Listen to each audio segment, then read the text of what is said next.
नमस्कार, स्वदेश न्यूज की खास पेशकश स्वदेश सितारे में आप सभी का स्वागत है। मैं हूं आपके साथ भागीरथ साहू। स्वदेश सितारे में आज हम रूबरू होंगे अभिनेता शरद सोनू से। शरद सोनू ने फिल्म सुपर 30 में अभिनय किया है, तो वहीं फिल्म रोमियो अकबर वॉल्टर यानी कि रॉ में भी शरद ने अदाकारी की है। इसके साथ फिल्म झोंबी वली में भी इंटरेस्टिंग किरदार निभाया है। तो टीवी सीरीज दिल बेकरार में सुरिंदर का किरदार निभाया है। तो फिल्म अनवर, कटिंग बॉल, धर्म संकट, love exchange, legend of Michael Mishra, Meenakshi Sundareshwar में अहम किरदार निभाए हैं। इसके अलावा टीवी सीरियल और टीवी सीरीज की बात करें तो पाउडर, शुभ विवाह, सड्डा हक और साथ ही क्राइम शो क्राइम पेट्रोल में भी कई एपिसोड में नजर आए हैं शरद सोनू। तस्वीरों में आप देख सकते हैं आज के हमारे मेहमान शरद सोनू को। तो आज हम इनसे मिलेंगे और जानेंगे इनके अभिनय के सफर के बारे में।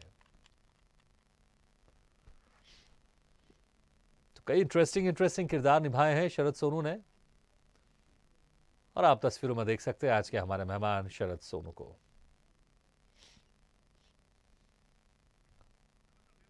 और इस वक्त हमारे साथ सीधे जुड़ गए अभिनेता शरद सोनू। शरद जी, आपका बहुत बहुत स्वागत है स्वदेश न्यूज की खास पेशकश स्वदेश सितारे में। नमस्कार। शरद जी, एक तो आपकी स्माइल बहुत अच्छी है और दूसरा आपकी मूछ बड़ी अच्छी है। अरे थैंक यू। तो तो ये जो मूछ है आपकी, क्या कुछ खास किसी कैरेक्टर के लिए आपने रखा था या आज मुंबई में आने से पहले ही आपकी इस तरह से सुपर डुपर मूछ थी आपकी? नहीं, मूछ बिल्कुल नहीं था। जब मैं मुंबई में आया था तो मूछ तो खैर आई ही नहीं थी। हाँ हल्की हल्की दाढ़ी थी। जी। क्योंकि मैं 16-17 के आसपास मैं मुंबई आ गया था। हाँ। मूछ रखने का रीजन ये है कि एक मुझे प्रोजेक्ट मिला था, जिसमें मुझे बोला गया था कि मूछ रखो, तुमको कुछ अलग यूज करना चाहते हैं। अच्छा। बहुत मुश्किल से मूछ आई थी। हाँ। और हमने काफी वर्कशॉप वगैरह किए और बहुत छोटी फिल्म थी, जैसे तैसे बन रही थी। 6-7 प्रोड्यूसर थे, उसमें आपस में लड़ाई हो गई, भाग गए 1.5 साल बाद। अच्छा, वो बना नहीं तब हो। भाग गए। वो नहीं बनी नहीं फिल्म में, हम्म। लेकिन मूछ रह गई मेरी। अच्छा।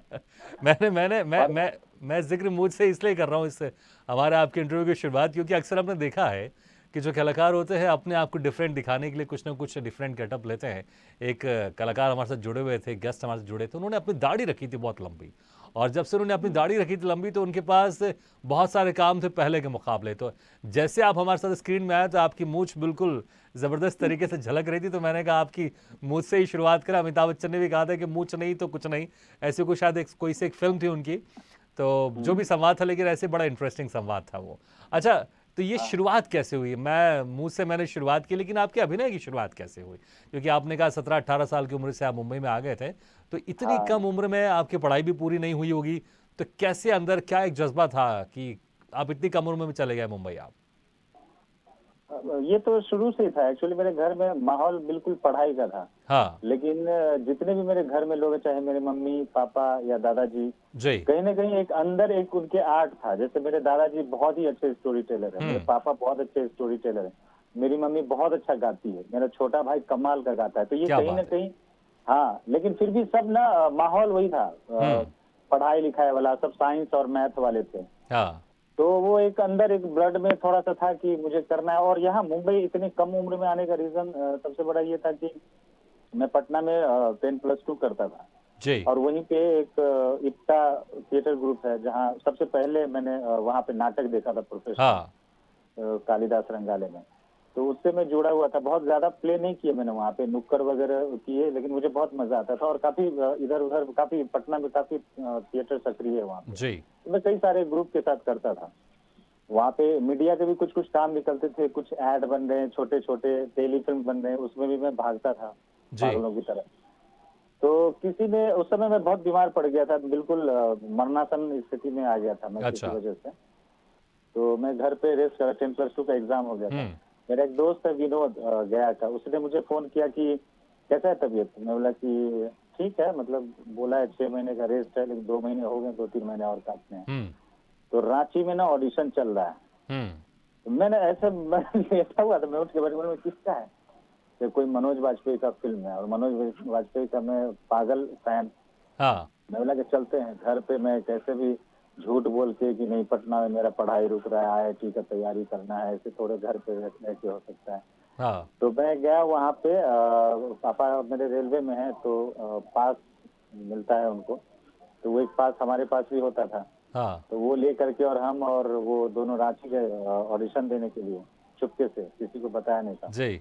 और वहाँ पे ऑडिशन हुए, काफी सारे लड़के आए हुए थे लोकल वहाँ के। जब वो डायरेक्टर साहब बाहर निकले और जब रिजल्ट सुनाने के लिए कि किसका हुआ है, तो उसमें मेरा ही सिर्फ हुआ था। उन्होंने बोला कि भाई तू जो है ना सिलेक्ट है। शरद कौन है? शरद, उस समय शरद कुमार सिंह लिखता था मैं। हाँ, तो शरद कुमार सिंह कौन है? तो मैं हूँ, बाकी सब चले जाओ घर, तुम बहुत अच्छे एक्टर हो, तो तुमको मैं मनोज वाजपेयी के छोटे भाई के रोल के लिए हमने क्या सिलेक्ट किया बात है। है! तो वो जो है ना मुझे पता नहीं, उसने बोला कि जो इसका सारा शूटिंग जो है मुंबई में होगा। हाँ, तो एक मुंबई मतलब कि लगा कि यार इतने लोग 15-15 20-20 साल करते हैं, मतलब लक हो तो ऐसा हो। हाँ, और मुझे एक दिन रखा भी, पहली बार मैंने एसी होटल देखा था, मुझे रखा। इंडसइंड बैंक का चेक दिया मुझे 1,82,000 का। क्या बात है! हाँ, जिसमें साइन नहीं था। अच्छा। बोला कि शूटिंग के बाद साइन करूंगा। ओके, और 1,500-2,000 रुपए मेरे को कैश दिया। एक एक रात मुझे रखा है कि कल सुबह की ट्रेन पकड़ के चले जाना और मैं तुम्हें हाँ, फोन करूंगा, फिर प्लेन से हम लोग मुंबई चलेंगे। जी। मैं वहां पे घर जाने के बाद मैंने पापा को बताया कि ऐसे ऐसे एग्रीमेंट भी हुआ था हमारा। हाँ, तो पापा भी देखने के बाद वो भी चौंक गए। सरकारी नौकरी वाला 1,82,000, उनका भी देख के लगे कि यार ये मतलब कुछ तो अजूबा है यार, ये कैसे हो सकता है। लेकिन हाँ, एग्रीमेंट जब उन्होंने पढ़ा कानूनी पूरा, तो उन्होंने कहा कि यार तो क्या करोगे, दिल्ली नहीं जाओगे एडमिशन के लिए, वहाँ हाँ, पढ़ाई नहीं करोगे? मेरा पापा कि इतना मौका मिला है तो इसको पहले करते हैं ना, वो तो करते रहेंगे। जी। तो बोले ठीक है। मैं फोन करता रहा उस डायरेक्टर को, सर कब जाना है, कब जाना है, करते करते उन्होंने एक दिन बताया मुझे कि एक काम कीजिए, मैं तो फ्लाइट से पहुंच जाऊंगा, आपके पापा रेलवे में है ना, तो आप पहुंचो मुंबई हाँ, और मैं पीछे से ज्वाइन करता हूँ आपको, और मैं मिलता हूँ आपको। जी। अरे बोला ठीक है। पापा भी थोड़ा सा अजीब सा लगा, बोले ठीक है लेकिन कितने दिन का है? बोला कि 10-15 दिन का शूट है वहाँ पे। हुँ, मेरे गांव में पूरा हल्ला हो गया कि अरे यार किस्मत हो तो ऐसी हो यार, देखो लोग, मनोज वाजपेयी इतना स्ट्रगल किया, शत्रुघ्न सिन्हा, ये सब, हुँ, और इसको देखो यार घर बैठे इसको इतना बड़ा काम मिल गया। हुँ। बहुत। तो मुझे वहां से विदा किया गया पवन एक्सप्रेस में। वहां पे पूरे गांव के ऑलमोस्ट सारे लोग आए थे, टीका चंदन लगा करके मुझे अच्छा, भेजा। हाँ, हाँ, पापा 2,000 रुपए दिए, उस समय 2,000 भी काफी थे कि मतलब 2,015 दिन तुम्हारा चलेगा, बाकी तो खाना पीना वही देगा ना। हमने कहा हाँ, कि हाँ देना तो चाहिए। तो मैं यहाँ पे आया और मेरे साथ वही विनोद भी बोला कि तू जा ही रहा है तो मैं भी तेरे साथ चलता हूँ, पास है तो दोनों आदमी चले जाएंगे, मैं वहाँ पे जी। कुछ दिन रुक जाऊंगा, तू शूट करके आ जाना। यहाँ आने के बाद पता चला कि वो सब गड़बड़ हो गया। यहाँ आने के बाद उसको मैंने फोन किया तो बोला कि कांदीवली आ जाओ। मैं कांदीवली आकर के फोन किया, फिर बोला कि जो ईस्ट में हो कि वेस्ट में? मैंने पूछा तो फिर बोला कि जो मैं तो वेस्ट में हूँ, तो ईस्ट में आ जा। हाँ, ईस्ट में गया तो फिर बोला कि एक काम करो, वहाँ पे हनुमान जी का एक मंदिर है, वहाँ पे पहुंचो, मैं पहुंच रहा हूँ। हाँ, फिर मैं वहाँ पे पहुंचा, वहाँ पे पीसीओ ढूंढ करके मैंने कॉल किया उनको। फिर वहाँ पे बोलते हैं कंप्यूटर का दुकान है, थोड़ा आगे बढ़ोगे तो। ऐसे ऐसे करके उन्होंने सुबह 10-11 बजे से 5-6 बजा दिए मुझे, अच्छा, ऐसे करते करते। हाँ, और एक टाइम पे आकर के उनका फोन बंद। ओह! तो फोन जब बंद हुआ ना, तो फिर उस समय मेरे को पहली बार डाउट आना शुरू हुआ कि यार ये है भी कि नहीं मुंबई में, झूठ तो नहीं बोल रहा है। हाँ, तो उनके घर का मेरा कार्ड था, उन्होंने जो दिया हुआ था उस पे उनका घर का एक लैंडलाइन नंबर था। मेरा जी, घर पे फोन करता, वहाँ पे तो कोई घर के बंदे उठाएंगे, तो वहाँ से पता चलेगा कि एग्जैक्ट है कहाँ। हाँ, तो मैंने फोन किया तो उनकी मम्मी उठाई और उन्होंने कहा कि, मैं बोला कि सर कहाँ है? तो उन्होंने बोला कि जो अभी अभी तो उसका दोस्त लोग आया था, पार्टी करने के लिए गया। क्या बोलूं मैं, इतना मैंने सुनने के बाद ना पूरा ब्लैंक हो गया मैं। और अच्छा, वहीं पे ऐसे धम से बैठ गया और मैं रोना शुरू किया। मैंने यार ये तो मतलब चीट किया मेरे साथ। हाँ, इतना मुझे तकलीफ हुआ था उस दिन। 6-7 बज गए थे। विनोद था, उससे मुझे बहुत संभाला वहां पे, लेकिन मैं इतना टूट गया था ना, मैं बोला यार ऐसे कोई कैसे कर सकता है। हुँ, न मेरे से उसने पैसे मांगे, न कुछ मांगा, मतलब बेवकूफ बनाया मेरे को। बिल्कुल, हाँ, उसके बाद मैंने घर पे फोन करके बहुत रोया, सब समझाए कि आ जाओ, कुछ नहीं होता है। वो सब किडनी उडनी ठीक है ना, किडनी गुर्दा ये सब कुछ चीर फाड़ तो नहीं किया ना बॉडी में? हाँ, बोला नहीं, वो मिला ही नहीं तो चीर फाड़ क्या करेगा, वो दिखाई मेरे को फोन पे ही वो बेवकूफ बनाता रहा। जी, बहुत समझाया उन्होंने, मैं बहुत रो रहा था। उन्होंने बोला कि तो कुछ नहीं, आ जाओ यहाँ पे, अभी भी टिकट है, हम लोग चलते हैं, एडमिशन हाँ, करा देंगे, ग्रेजुएशन करो दिल्ली में, थिएटर करो, पूरा थिएटर का गढ़ है। लेकिन सबसे मुझे खराब लग रहा था ना कि सब गांव वाले के चेहरे मुझे दिख रहे थे अपनी बिल्कुल, सोसाइटी जिन्होंने आपको की यार। बिल्कुल इतने उत्सुकता के साथ उन्होंने तिलक करके आपको हाँ, भेजा, आपको टाटा बाय-बाय किया, फिर डर ये भी होगा, उनमें से कुछ लोग ऐसे होंगे और आ गया हीरो वापस, उनमें हाँ, से वो कुछ लोग तो ऐसे भी सही है होंगे, एकदम। जो इस तरह से टॉन्ट कसेंगे। तीन ही हीरो। हाँ, तो फिर उसके बाद क्या हुआ? अच्छा अच्छा, जिन जिन डायरेक्टर का आप ज़िक्र कर रहे हैं, क्या आज के ज़माने के वो कोई बड़े डायरेक्टर हैं या फिर नहीं नहीं, अब वो लुप्त हो कुछ चुके हैं नहीं, डायरेक्टर वो? लुप्त हो चुके हैं। और रांची में रहते थे, आने के बाद जिसका जिसका दाम वो लेते थे उनसे मैं मिला भी बाद में, हाँ। पूछा भी। बोला अरे वो पागल है, वो कितने ऐसे ही सबको करता है, तुमसे अच्छा हुआ नहीं लिया, बाकियों से तो लिया है पैसे उसने। अच्छा, बाकियों से पैसा ले चुका था वो? हाँ, बाकियों से पैसे लिए हुआ था कि फिल्म में रोल दे रहा हूँ मैं तुमको, हाँ, तुमको ये करा दूंगा। लेकिन मैं लकी था, मेरे से लिया नहीं, पता नहीं क्यों मेरे को जी। दिया ही उल्टा। और दिया, फिर उसके लेकिन बाद पापा, आपको चेक दिया लेकिन बिना हस्ताक्षर वाले। बिना, अभी भी रखी हुई है चेक वो। अच्छा, वो अभी भी रखी हुई है। हाँ हाँ, रखा हुआ है, वो इंडेक्स इंडिकल साइन नहीं किया था उसने। बिल्कुल। देखिए, मुझे लगता है कि ये जो दर्द है, ये कहीं ना कहीं जो कलाकार मुंबई में जाते हैं या फिर अपने शहर में जाते हैं, मुझे लगता है बहुत सारे कलाकारों के साथ ऐसा होता है। कुछ लोग के साथ ऐसा होता है कि उनको फिल्में मिल जाती है, लेकिन फिल्म शुरू होते होते 1 साल गुजर जाते हैं, 2 साल गुजर जाते हैं, वो फिल्म शुरू नहीं होती है। कुछ लोग की फिल्म शुरू हो जाती है, बीच में बंद हो जाती है, कुछ लोग की फिल्म बंद हो कंप्लीट भी हो जाता जाती है, लेकिन रिलीज नहीं हो पाती। कुछ लोग की फिल्म रिलीज है। होती है, लेकिन कहाँ रिलीज होती है पता भी नहीं चलता। तो इतने सारे जो स्ट्रगल, जो पीरियड रहते हैं शुरुआत में, ये बड़ा जरूर रहता है, इसमें कोई शक नहीं है। जैसे आपने शुरुआत में कहा लक की बात किया, वाकई बहुत ही कम ऐसे लक्की लोग होते हैं जिनको वाकई चीजें मिलती है झटके से और फिर वो हम्म, रातों रात छा जाते हैं, जिनको हम सुपरस्टार कहते हाँ, हैं। आपको भी एक वक्त जी, ऐसा लग रहा था कि यार कि मैं तो कितना लक्की हूं कि मुझे घर बैठे लकी इतना बड़ा हूँ। रोल मिल रहा है, लेकिन फिर आपको समझ में आया कि नहीं, मुझे अब वो स्ट्रगल करना है। तो फिर वो स्ट्रगल आपने करना कैसे शुरू किया? आप उस वक्त मुंबई से वापस आप अपने शहर गए या फिर आपने उस वक्त मुंबई में रह के ही आपने नहीं स्ट्रगल शुरू किया? नहीं, वहाँ पे सब मुझे बहुत फोर्स किए, रिलेटिव ये सब सब हाँ। मुझे समझा रहे थे कि कुछ नहीं हुआ है, ये बहुत बहुत फोर्स है। जी। मैंने सिर्फ एक ही लाइन बोली, पापा से थोड़ा हम लोग डरते हैं, मम्मी से बहुत हाँ। फ्रेंडली हैं हम लोग।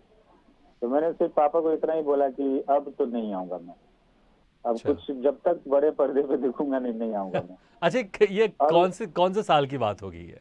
ये 2003 जून की बात है, अच्छा, और उस वक्त मुझे लगता लास्ट है जून मोबाइल की। भी बड़ा मुश्किल से होता था। मोबाइल ने उस समय पेजर खत्म हो रहा था, मतलब हाँ, बड़े बड़े मोबाइल मोटरोला था और कुछ लोग के पास, क्योंकि मुझे याद है हाँ उस वक्त एक एक निजी कंपनी ने एक मोबाइल निकाला था 500 रुपए का। उसके बाद फिर मार्केट में बाढ़ आ गई थी, सबके पास धीरे धीरे बाढ़ मोबाइल आ होने गई शुरू थी। हो गए हाँ, थे। और नोकिया का 3315 वगैरह जो था, जी हाँ, वो एक सब एक आया निजी था। कंपनी और थी जिसने निकाला था कि आप इतने पैसे दिए, 500 रुपये दीजिए। चलिए खैर, वो तो रही बात मोबाइल हाँ की बात। हाँ, लेकिन उसके बाद जब फिर आपने कहा कि अब मैं कुछ करके ही आऊंगा मैं, तो कितने समय लगे आपको वो पहला पहला ब्रेक मिलने में, और वो भी जेन्युइन ब्रेक, कि जिसमें आपको वाकई काम करने का मौका मिला और वो फिल्म रिलीज हुई या फिर वो टीवी सीरीज ऑन एयर हुई? कितना समय लगा आपको? टीवी में तो मैं जो भी था वो सब खड़े रहने वाला ही मिलता था उसमें। हाँ। कोई प्रोडक्शन में किसी ने बोला कि ये प्रोडक्शन है, इसके पीछे लग जाओ, जी। उसको फोन करता रहता था, तो पता चला 200 रुपये दूंगा और कहीं पे खड़ा कर दिया। बसरा में खास करके मैंने किया उसमें। अच्छा। तो लेकिन वो सब मैंने गिनती नहीं की थी, वो सब तो ऐसे था नहीं, फिर सर्वाइव के वो लिए था। वाली जिससे आप गिनती करना आप शुरू करते हैं, ये मेरा किरदार है, वो फिल्म या हाँ, वो जो टीवी सबसे, सीरीज कौन सा था वो? वो 2006 में अनवर फिल्म थी। हाँ। हाँ, अनवर फिल्म जिसमें जिसके डायरेक्टर वो थे अपने मनीष झा। जी। हाँ, तो उसमें मेरा एक ऑडिशन हुआ था, हाँ। चार बंगला महाडा में ऑडिशन हुआ था। वो छोटा सा रोल था वो। जी। तो उसमें जो कास्टिंग डिपार्टमेंट, पहले वो कास्टिंग वाले नहीं थे उस समय शायद डायरेक्शन वाले ही सब थे, तो वही बिल्कुल। ऑडिशन कर रहे थे। तो छोटा सा रोल था, मनीष झा भी बैठे हुए थे, दाढ़ी लंबी लंबी, तो मुझे नहीं पता था कि ये डायरेक्टर हैं, और कुछ हाँ। लैपटॉप पे कर रहे थे। तो मेरा ऑडिशन वहाँ पे हुआ और मैं आ गया। कुछ दिन के बाद मुझे फोन भी आया कि आप वो रोल कर रहे हैं, छोटा सा है, हम्म। 2000 इसका बजट है और लखनऊ वगैरह में कहीं पे शूट होगा। हाँ। उस दिन मेरे को लगा कि नहीं, अब मैं कसम खाया हुआ था कि घर नहीं जाऊंगा, तो अब लगा कि नहीं, अभी घर जाऊंगा। मुझे बहुत घर की याद आती थी तो अचानक 3 साल से आप मतलब घर कभी गए नहीं घर, थे आप? नहीं मैं गया ही नहीं था। बहुत मुझे बहुत मिस करता था घर को। मैं बोला यार, हाँ। ऐसे नोट पे आया हूँ, 15 दिन के लिए आया था, ऐसा मुझे सिर्फ वो दिखते थे कि यार गांव में सब इतना मुझे सब बोल रहे थे, यार मैं कैसे जाऊंगा उनके सामने। अच्छा अच्छा अच्छा, कुछ मुझे टाइम नहीं मुझे था। शरद जी, मुझे एक बात बताइए आप, कि 3 साल लग गए आपको, आप उसके पहले छोटे छोटे रोल करते थे आप, और लेकिन शुरुआत में जब आप आए होंगे, आप एक फिल्म के लिए आए थे, लेकिन वो फिल्म नहीं बनी, वो डायरेक्टर फ्रॉड निकल गया। फिर उसके बाद सस्टेन कैसे करते थे आप? क्योंकि 3 साल बड़ा लंबा वक्त होता है, कैसे आप सस्टेन हाँ, करते थे? दो क्योंकि वहाँ साल रहना पापा खाना मुझे पीना बड़ा पैसे मुश्किल भेज, होता है। हाँ 2 साल मुझे पापा पैसे भेज रहे थे। जी। हाँ, उन्होंने बोला था कि मैं पैसे भेजता हूँ, ये करो। लेकिन हुआ क्या कि पापा पैसे भेजते तो थे, लेकिन भेजने के बाद ना उसके दूसरे दिन बाद ऐसे ही रहेगा, ये रहेगा वो, मतलब जो उनका होता था ना, वो जो साइड इफेक्ट, हाँ हाँ। वो बहुत वो था। मैं बोला लग रहा है पैसे ले रहा हूँ इसीलिए गुस्सा करते हैं। कहाँ हाँ। गुस्सा, उसका देखो तुम्हारा दोस्त, उसका वहाँ एडमिशन हो गया, ये हो गया। तो मैं बोला कि सबसे बहुत सोचा है इस पे, मैंने बोला कि लग रहा पैसे ले रहा हूँ ना, पैसे लेना बंद करूंगा तब उनको लगेगा कि शायद ये कुछ कर रहा है। जी। तो मैंने एक दिन ऐसे ही, कुछ नहीं था मेरे पास कुछ काम, मैंने फोन किया, मतलब पापा अब अगले महीने से पैसा मत भेजना आप, हाँ। मैं खुद कर लूंगा। तो कर लेगा? हमने कि हाँ कर लेंगे। वो बहुत मेरा वो था कि कैसे होगा। उसके बाद मेरा मेन जो था स्ट्रगल शुरू हुआ था खाने जी। पीने और इसका सर्वर में। उसके बाद ही मैंने वो सब करना शुरू किया था, कहीं भी खड़ा है तो 200 रुपया दे दिया, मैं कर हाँ। लेता था। और अनवर जो मुझे मिली थी वो भी बाद में मुझे पता चला कि यार फाइनल हुआ हूँ, लेकिन मैंने सुना कि सब प्रोड्यूसर वो लखनऊ से ले रहे हैं सारे छोटे छोटे एक्टर। हाँ। मुझे इतनी तकलीफ हुई, मैं भाग के गया वहाँ पे, पता चला वो असिस्टेंट जो थी वो भी चेंज हो गई थी, कोई और आई थी। हम्म। वो बोले कि हाँ वो तो सर प्रोडक्शन का होता है ना, कि अभी वो थोड़ा सा वहीं का ले रहे हैं छोटे छोटे कैरेक्टर सब। मेरी लड़ाई हुई बहुत। मैं बोला ऐसे थोड़ी हो सकता है, मेरा आपने फाइनल किया है, मैं करूंगा वो रोल। अच्छा। तो वो आए अपने मनीष सर आए बाहर, बोले कि जो क्या हुआ। बोले सर आपने देखा था ना उस दिन मैंने ऑडिशन दिया था, मैं बहुत गंदा एक्टर हूँ क्या? बोल रहे हैं कि हाँ। ऐसे ऐसे करें। बोला नहीं यार वो तो डायरेक्टर का भी इसमें कुछ नहीं, उसमें प्रोड्यूसर जो भी करते हैं। जी। तो उन्होंने मैं मेरा जो उन्होंने देखा कि एकदम पागल जैसे मैं कर रहा हूँ, तो उन्होंने मेरे को बोला एक शांत रह, तू आ जा इधर बैठ पहले, मेरे को बता क्या प्रॉब्लम है, कुछ नहीं होने वाला उस रोड से। हाँ। तो मैंने उनको बताया कि सर मेरे को घर जाना है। अच्छा। बोला घर जाना है, रोल का इससे क्या लेने लगा, घर जा अभी जा तू। तो हाँ। मैंने उनको सारी कहानी सुनाई कि सर ऐसे ऐसे मैं आया था मुंबई में, मतलब ऐसे प्लान मेरा कुछ और था लेकिन ये अचानक से हुआ। हाँ। और तो उनको बहुत वो हुआ, मतलब टच किया वो चीज। उन्होंने बोला कि यार मैं जो भी खर्चा होगा मैं दूंगा वहाँ का, लेकिन तू कर रहा है ये रोल, अपने क्या असिस्टेंट को बात है। बुलाया, बोला यही करेगा। और इतनी अच्छी उनसे एक वो हो गई कि अभी भी हमारी बातचीत होती है। उनके साथ हमने माइकल मिश्रा भी किया था, द क्या लेजेंड ऑफ बात है। माइकल मिश्रा 2016 में। अभी भी मुझे बहुत मानते हैं वो बिल्कुल और बिल्कुल बोलते शरद हैं जी, कि यार बहुत कुछ सारे उसके बाद सीखो। आपने फिल्म किए। एक बड़ी इंटरेस्टिंग फिल्म है कागज, जिसमें आपने पंकज जी के साथ आपने काम किया है। तो कैसा था एक्सपीरियंस उनके साथ काम करने का? तस्वीरें भी हम देख रहे हैं, कैसा एक्सपीरियंस था? अ, अच्छा था। और पंकज भाई के साथ इसके पहले मैंने नाटक भी कई सारे किए हैं उनके साथ। अच्छा, नाटक भी किया आपने उनके साथ? और हाँ हाँ नाटक भी किया है हमने उनके साथ। और हाँ। जब वो मुंबई आए थे तो एक्चुअली हम लोग एक ही ग्रुप से हैं अच्छा मनीष अच्छा, का, इसमें तो इसमें हम एक लोग। सवाल और ऐड करना चाहूंगा। नाटक आपने क्या उस वक्त किया था जब पंकज जी नहीं थे? वो एक नॉर्मल एक्टर थे, और जिसको हमने बहुत छोटे छोटे रोल में देखा है शुरुआती दौर में। क्या उस वक्त से आपने उनके साथ नाटक करना शुरू कर दिया था? जी मुंबई में मतलब नाटक नाटक थोड़ा सा साइड होता है, मीडिया पे ज्यादा ध्यान देता है, लेकिन कुछ हाँ। कुछ ऐसे नाटक थे जैसे मैं ढोलक भी बजाता हूँ। अच्छा, क्या बात मतलब है। ढोलक से भी मैंने काफी सरवाइव किया है। हाँ। तो उसमें कहीं पंकज भैया किसी प्ले में है तो मेरे को फोन करते थे कि कहाँ है, मैं बोला कि घर पे, ढोलक उठाओ और भागते हुए आ जाओ। बोला पैसा है तो हाँ हाँ पैसा है आ जाओ। तो उन्होंने वो उस समय भी बहुत कॉपरेट किया था, जी। ढोलक वो करता मतलब बजाता था। पृथ्वी मैंने कई सारे शोज किए हैं ढोलक हाँ। से, जागरण वागरण सब जहाँ मिलता था मैं पैसे ढोलक लेके पहुंच बहुत जाता था। बढ़िया। अच्छा, फिर उसके बाद कितने साल के बाद आप घर गए थे आप? मैं ये अनवर का ट्रेलर रिलीज हुआ था और उसके बाद मैं घर चला गया था। जब भी ट्रेलर आता था मैं गांव में सबको बोलता था कि ये मेरा फिल्म है। अच्छा। हाँ ट्रेलर मौला मेरे मौला खूब चल रहा था उस समय, उस ट्रेलर में हाँ। बोला मैं भी इसमें हूँ। अच्छा, तो मैं पिताजी ने उस मतलब वक्त एक क्या मेरे कहा, पास आपके घर वालों ने क्या कहा, और वो गांव वालों ने क्या कहा, जिन्होंने आपको 3 साल पहले इतने उत्साह के साथ आपको छोड़ा था और आपने प्रण लिया था कि जब तक कुछ नहीं कर लूंगा, फिल्म में नजर नहीं आऊंगा, जब तक मैं जाऊंगा नहीं? तो क्या कुछ कहा सब लोगों ने आप जब गए गाँव? नहीं, सबने सपोर्ट ही किया काफी, क्योंकि एक पर्दे पे क्योंकि छोटा छोटा सीन में कहीं कहीं दिखता रहता था मैं सीरियल हाँ। में। तो वो सब देखते रहते, मैं बताता था कि मैं इसमें आने वाला हूँ, एक सीन आ रहा है, छोटा सीन आ रहा है, तो सब जी। देखते थे और अप्रिशिएट करते थे। मतलब अब अपने गांव से आकर के कहीं भी टीवी पे भी दिख गए तो ये बहुत बड़ी बात होती है बिल्कुल। और सामने वालों के लिए।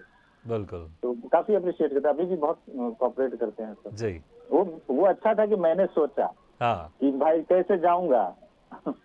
अगर नहीं सोचा होता तो मैं भी गाँव जाकर के फिर वही देखिए पता नहीं बिल्कुल वही है। कहाँ। देखिए अंदर अंदर अगर तड़प हो कुछ करने की, तो मुझे लगता है ऊपर वाला भी साथ देता है।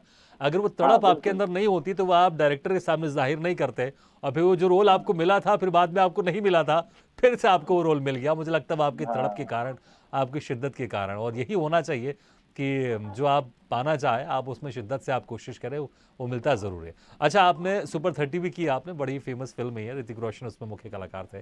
तो कैसा इसमें जी। एक्सपीरियंस था? क्योंकि जब जिस फिल्म में आप काम कर रहे हैं वो बड़ी सुपर डुपर हिट होती है, तो खुशी तो ज़रूर होती है।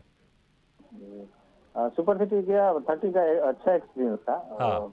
एक्चुअली उसमें मैं किसी और रोल के लिए पहले फाइनल हुआ था। अच्छा। हाँ, वो थोड़ा बड़ा रोल था और पता नहीं क्या हुआ, मुझे भी अभी तक नहीं पता चला कि हाँ। शूट से 2 दिन पहले अच्छा, कौन-सा रोल था? मुझे लगता है वो ज़िक्र तो आप कर सकते हैं क्योंकि फ़िल्म रिलीज़ हो चुकी है। किस रोल के लिए आप पहले फाइनल हुए वो थे आप? अपना जो पत्रकार होता है, क्या नाम था उसका? रघुनाथ। जी, ठीक। पत्रकार के लिए हाँ, आप रघु फाइनल हुए थे पहले आप। हाँ, उसके लिए मेरा सब वो हुआ था, फाइनल हुआ था। हाँ, और फिर बाद में पता नहीं रीज़न मुझे नहीं पता चला। हाँ। कुछ-कुछ इधर-उधर से रीज़न जो भी है, लेकिन ऑफ़िशियली मुझे ऐसा कुछ नहीं बताया गया। बोला जी। कि कुछ मार्केट लेवल पे कुछ इस तरह का डिसीजन लिया गया। हाँ, तो बाद में फिर विकास बहल जो डायरेक्टर थे सर, उन्होंने फ़ोन किया था एमसीसी में कि यार मुझे बहुत बुरा लग रहा है, उसका ऑडिशन बहुत अच्छा था और किसी कारण से ये रोल उससे नहीं करवा रहा हूँ, लेकिन उसको मैं चाहता हूँ कि इसमें जोड़ूँ, हाँ। कहीं न कहीं रहे वो। तो जो रोल उन्होंने बताया था, मैं बोला कि कहाँ वो रोल था, कहाँ ये रोल है, रहने देते हैं इसको। बट उन्होंने बहुत फोर्स किया, बोला कि यार वो बोल रहे हैं कि उनके दिमाग में कुछ है तो कर ले। मैं भी बोला कि ठीक है, ऐसे बात डायरेक्टर बोल रहे हैं तो फिर करना बिल्कुल, चाहिए। तो मैं किया था उसका, मुझे बहुत अच्छा लगा कि मैं हिस्सा बना उस फ़िल्म का। बिल्कुल। बहुत अच्छी फ़िल्म भी बनी थी वो। अच्छा, एक एक एक और फ़िल्म है आपकी बड़ी इंटरेस्टिंग फ़िल्म है ज़ॉम्बी वाली। ये किस तरह की हाँ, फ़िल्म है? क्योंकि हमने ज़ॉम्बी भी सुना है और हमने किस तरह की फ़िल्म है ये? और क्या कुछ इसमें किरदार था आपका? ज़ोंबी वाली एक हॉरर कॉमेडी है हाँ, और बहुत अच्छी फ़िल्म थी, बहुत लोगों ने देखी। हाँ। पूरी मराठी फ़िल्म है वो। अच्छा, हाँ, मतलब मराठी में यश चोपड़ा कहा जाता है उस डायरेक्टर को, आदित्य सर को। जी। तो उस तरह की फ़िल्म थी और उसमें जो किरदार था उसमें ये था कि एक जो मेन विलेन है उसका जो पूरा फैक्ट्री-वैक्ट्री पूरा, उसमें एक बंदा है यूपी साइड का जो यहाँ पे जी। रहता है, मैनेज करता है, मैनेजर है वो। हाँ, तो वो लेकिन जो वहाँ के लोकल लोगों से बात करता है मराठी में ही वो, लेकिन हल्का-सा टोन जो है उसका यूपी बिहार वाला यूपी है। ज़्यादा है।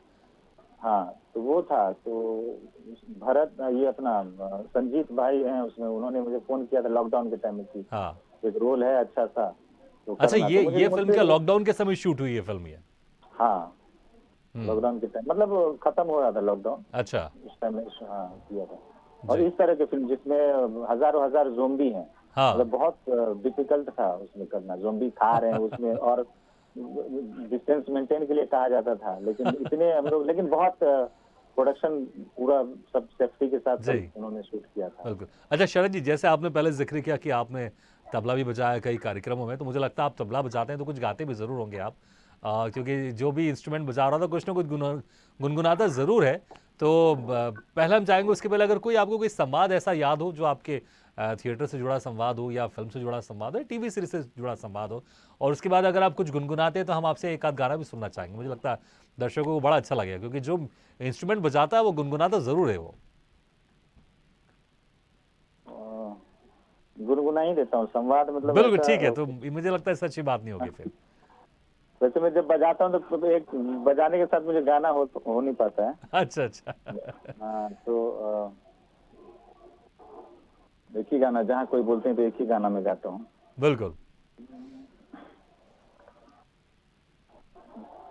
शारदा सिन्हा का एक गीत है, वो मैं गाता बिल्कुल। हूँ। शिव से गौड़ी ना बियाहब, हम जहरुआ खैबेना। शिव से गौड़ी ना बियाहब, हम जहरुआ खैबेना। भूत बैताल जेकर संगे सजनिया, भूत बैताल जेकर संगे सजनिया। सेकरा झमार के कैसे उतारब, सेकरा झमार के कैसे उतारब। हम जहरुआ खैबेना, हम जहरुआ खैबेना। शिव से गौरी ना बियाहब, हम जहरुआ खैबेना। क्या बात है, बहुत बढ़िया। पहले सुना था मैंने। और बिल्कुल। शारदा सिन्हा जी का मैं बहुत बड़ा फैन हूँ, उनका बहुत सुनता नहीं, हूँ नहीं, मैं। बहुत बहुत खूबसूरत आप गाते भी हैं, इसमें कोई शक नहीं, आपकी मुस्कुराहट तो बहुत अच्छी है।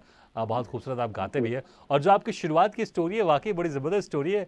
इसके ऊपर एक शॉर्ट फ़िल्म या फ़ीचर फ़िल्म भी बन सकती है, जिस तरह से आपने यहाँ से लेके स्ट्रगल किया। देखिए, वो दौर जब आप एक फ़िल्म के लिए आए थे और फिर वो फ़िल्म नहीं बनी, फिर आपने प्रण लिया था और आज देखिए, आज आप इंटरव्यू दे रहे हैं आप। तो मुझे लगता है ये आपकी मेहनत है थैंक यू। और ये आपकी शिद्दत है, जिसने आपको यहाँ तक पहुँचाया और बहुत-बहुत शुक्रिया शरद जी, वक़्त निकाल कर आपने थैंक यू। हमारे इस थैंक यू कार्यक्रम सो में मच। शिरकत किया। Thank you very much Sharad thank ji. You so much. Thank you so much.